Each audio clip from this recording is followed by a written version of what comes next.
Assalamualaikum warahmatullahi wabarakatuh.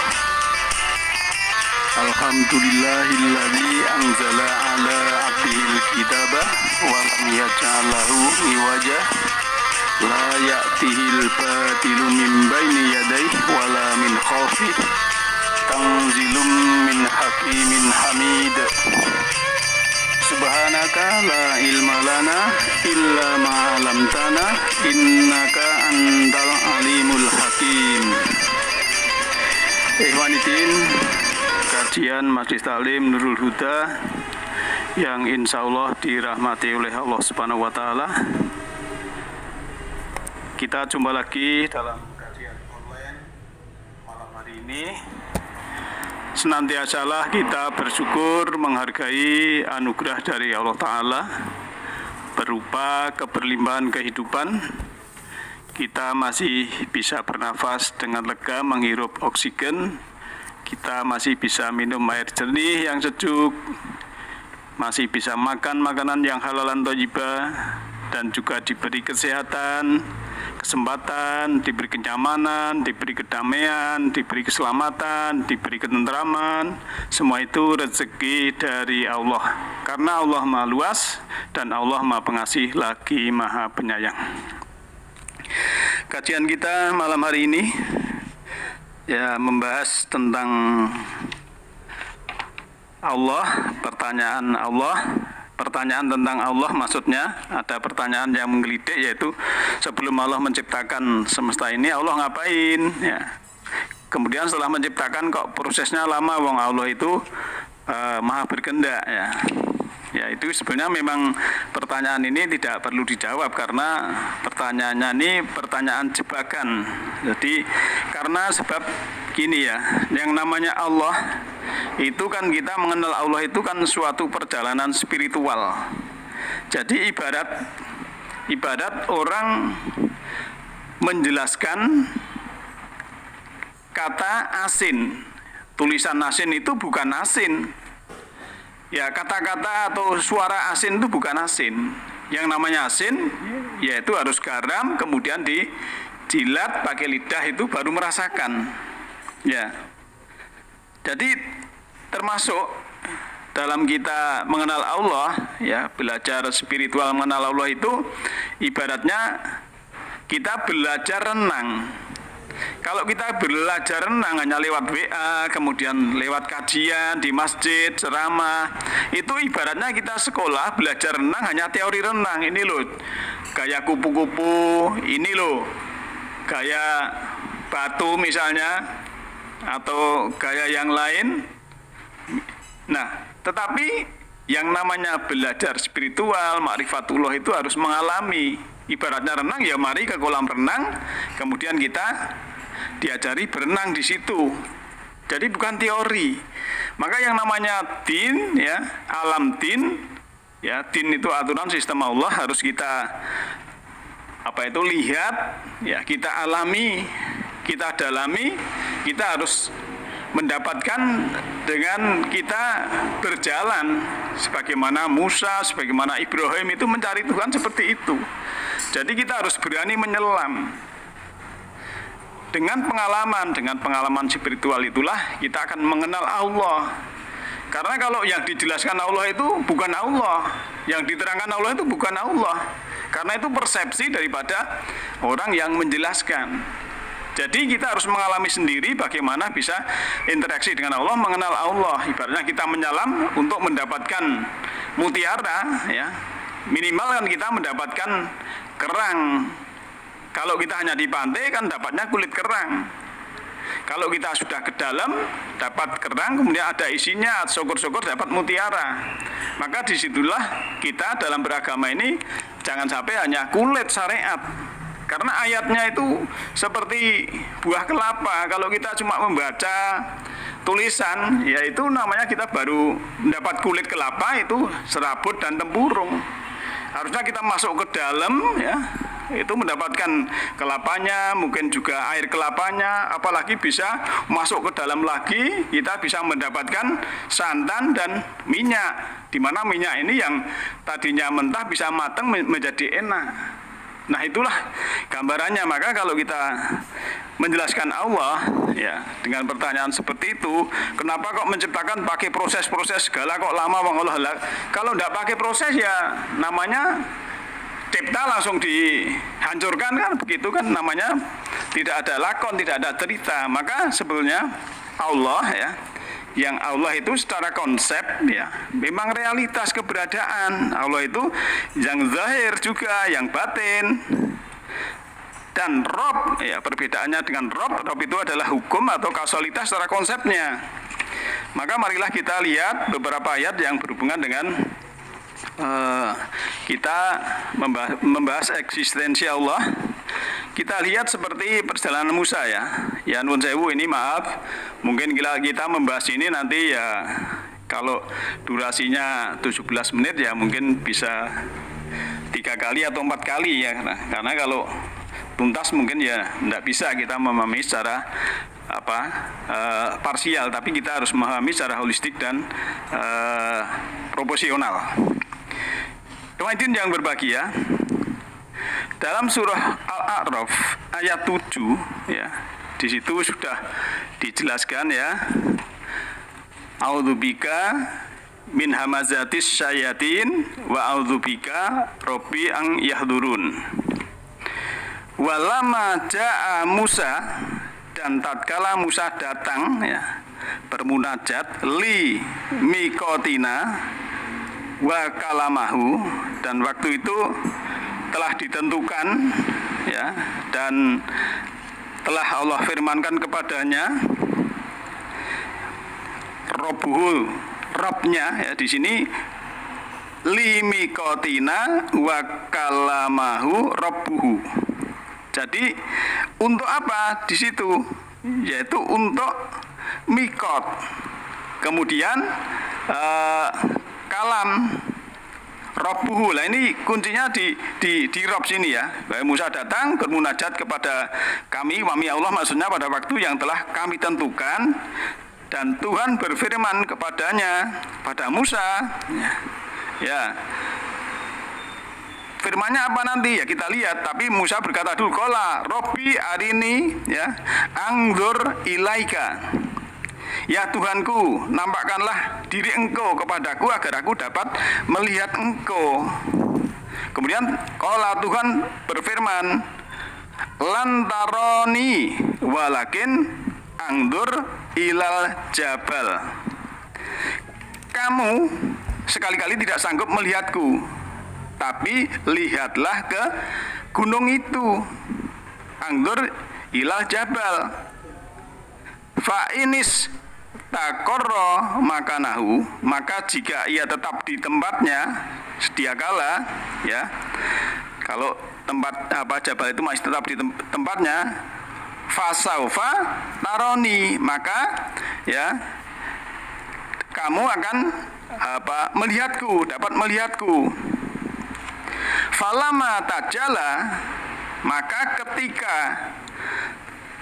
Tuhan ya Robbu ya, Tuhannya tajala, tajali ya. Jadi tajala itu proses penampakan diri, bukan menampakkan diri, tapi proses fenomenanya ya.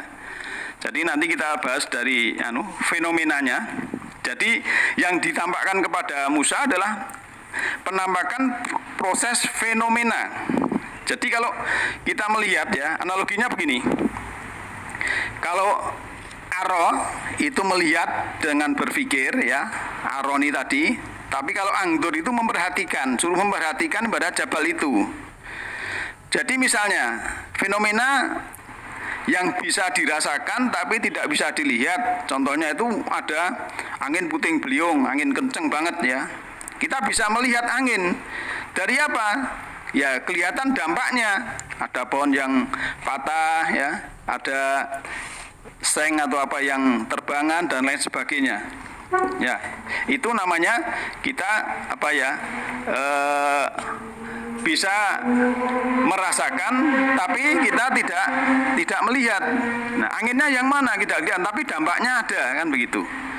Nah, yang berbahagia, Kemudian falama tajalla rabbuhu, setelah Allah itu bertajali ya. Kemudian lil jabali ja'alahu dakkan. Musa ini Musa ini jatuh pingsan ya, ketika Allah bertajali di gunung itu, maka Musa ini jatuh pingsan. Tagan wa kharra Musa soiko. Musa ini jatuh pingsan ya. Maka setelah dia itu pingsan ya, soiko itu kan seperti ya, kilat atau guntur ya. Falama afako, setelah dia itu afak, sadar kembali, qala subhanaka tubtu ilaika wa ana awalul mu'minin. Maha suci engkau, maha penggerak engkau, aku bertobat kepada engkau dan aku orang yang pertama beriman. Nah, Ewaidin yang berbahagia, jadi di sini kata-katanya bukan Allah tapi Rob. Rob itu secara konsep adalah sumber hukum, kausalitas yang berlaku sistem di semesta. Jadi aturan alam ini. Jadi di situ Musa ingin aroni, melihat dengan pikiran. Ya. Melihat dengan pikiran, pengen mengetahui tentang Allah ya. Padahal ya, Rob di dunia ini tidak tampak, tapi di akhirat tampak. Dalam arti reaksi kimia di akhirat tampak. Ya, nanti kita baca di dalam surah 75 ayat 23. Ya. Allah telah menyebutkan di dalam surat 75 ayat 23 ya, surat 75 ayat 23 yang bunyinya kurang lebih illa rabbiha nadhiroh, kepada Tuhannya lah mereka melihat. Rob, jadi kepada Robnya dia nanti melihat. Nah, oleh karena itu tidak bisa melihat tetapi bisa bertemu. Ya, contohnya ada ayat dalam surat Insyikok ya, nomor surat 84 ayat 6 itu, ya ayyuhal insanu innaka katihun ila rabbika katham famulaki. Hai manusia, sungguhnya kamu telah bekerja dengan sungguh menuju Tuhanmu, maka pasti kamu akan menemuinya. Jadi istilah liko ya, liko itu ya melihat ya, tidak melihat tapi bisa bertemu ya. Jadi bahasanya dengan Rob itu kita bisa melihat tetapi tidak bertemu. Saya gambarkan tadi ya, analoginya ada angin kencang tadi. Oleh karena itu ya, kalau kita ingin mengenal Allah ma'rifatullah, memang kita harus belajar ya, sebagaimana Musa dan juga ada lagi Ibrahim kan begitu. Kalau kita melihat Musa sudah seperti ini di dalam surat 7 ayat 143. Nah, itu kan bagaimana bisa bertemu tidak melihat kan? Yaitu kan berinteraksi dengan Rob. Contohnya misalnya kalau kita sedang bernafas, ini kan berinteraksi dengan oksigen. Jadi liko itu kan kita bertemu, bernafas, berinteraksi. Ya, kita berinteraksi, bertemu dengan oksigen. Yang perlu diperhatikan adalah kita rasakan. Bernafas itu kan berinteraksi. Nah, yang berbahagia. Kemudian kalau Allah bertajali itu menampakkan prosesnya, jadi fenomena ya. Dan memang sebetulnya Quran ini kan mampu meluluh lantakkan watak seseorang ya di jabal. Kalau diletakkan di jabal itu maksudnya memang dalam tingkat kesadaran yang tinggi. Jadi Musa dalam puncak kesadaran yang tertinggi, karena gunung itu adalah puncak kesadaran. Maka ketika itu Musa jatuh pingsan. Maka setelah dia sadar, dia mengatakan, Maha suci engkau, aku bertobat kepada engkau, dan aku orang-orang yang beriman, yang pertama yang beriman, kan begitu. Nah, Ikhwatin yang berbahagia, kemudian sebetulnya korelasi ayat ini dengan surah surah Toha ayat 9 ya sampai 12. Ya, ini saya bacakan, apakah telah sampai kepadamu kisah Musa ketika ia melihat api, lalu berkatalah ia kepada keluarganya, tinggallah kamu di sini, sungguhnya aku melihat api, mudah-mudahan aku dapat membawa sedikit daripadanya kepadamu, atau aku akan mendapat petunjuk di tempat api itu. Maka ketika ia datang ke tempat itu dan dipanggil, hei Musa, sungguhnya aku ini Tuhanmu, maka tanggalkanlah kedua terompahmu, tanggalkanlah emosi dan kebodohan liarmu, sungguhnya kamu berada di lembah yang suci tua, yaitu saat terpenting yang memunculkan keajaiban-keajaiban karena kamu bertemu Allah. Nah, ini berbahagia. Jadi kalau ada ayat yang mengatakan Allah itu juga dekat, ya, lebih dekat dari urat nadi leher kita dalam surat Qaf ayat 16. Kemudian dalam surah Al-Baqarah ayat 186, wa idza sa'alaka ibadi ani fa inni qarib. Kalau ada hambaku yang bertanya, ya, tentang Rob, ya, maka katakanlah qarib, dia dekat, ya, seperti tadi. Ya, Allah itu kok menciptakan suatu kok lama, pakai proses segala, wong dia mencipta lah apa? Harusnya kan memang Allah itu membikin kita di semesta ini, termasuk manusia ini, adalah sebuah program. Ada aturan hukum, ada hukumnya, ada programnya, ya. Programnya itulah yang harus kita jalankan. Oleh karena itu, ya, sampai di ayat ini, ya, nanti kita bahas selanjutnya, masih banyak, mungkin ada 3 atau 4 pertemuan karena durasi di MP3 ini hanya 12 menit. Demikian, semoga Allah memberikan yang terbaik untuk kita, ya, memberikan menunjuki cahayanya berupa alam semesta rohani kepada kita. Semoga Allah Ta'ala membimbing kita di garis hukumnya dan melindungi kita semua dari kegelapan jiwa dan selalu mendapat cahayanya. Semua makhluk hidup, baik yang kelihatan maupun yang tidak kelihatan, di setiap ruang dan waktu, semua tingkatan senantiasa hidup berbahagia. Assalamualaikum warahmatullahi wabarakatuh.